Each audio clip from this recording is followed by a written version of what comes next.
एक समय की बात है, एक छोटा सा गांव था जिसका नाम था प्यारा सूर्यपुर प्लथलास। इस गांव में एक निडर लड़का आर्यन रहता था। आर्यन हमेशा नए रोमांच की तलाश में रहता था। उसकी आंखों में चमक थी और उसके दिल में साहस।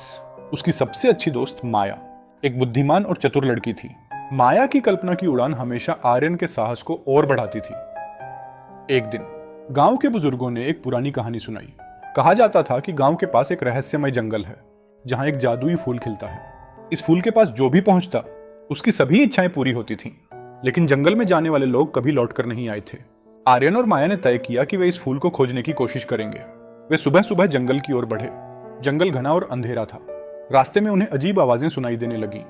माया ने कहा, जंगल में जाने वाले लोग कभी लौटकर नहीं आए थे। आर्यन और माया ने तय किया कि वे इस फूल को खोजने की कोशिश करेंगे।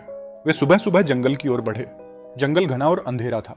रास्ते में उन्हें अजीब आवाजें सुनाई देने लगी। माया ने कहा, हमें डरना नहीं चाहिए, हम एक साथ हैं। ब्रदर आर्यन ने हिम्मत जुटाई और आगे बढ़ा।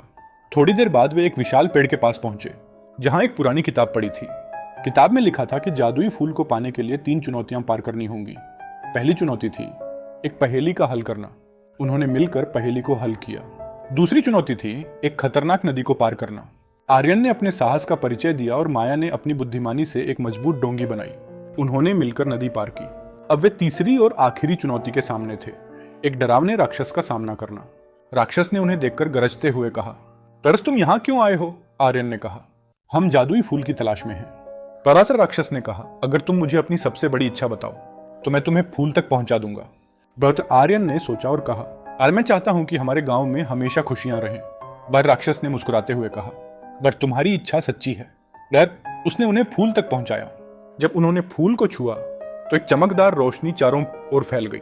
आर्यन और माया ने देखा कि उनके गांव में खुशियां लौट आई हैं। उन्होंने समझा कि असली जादू दोस्ती और साहस में है। इस प्रकार आर्यन और माया ने न केवल जादुई फूल पाया बल्कि अपने गांव को भी खुशियों से भर दिया।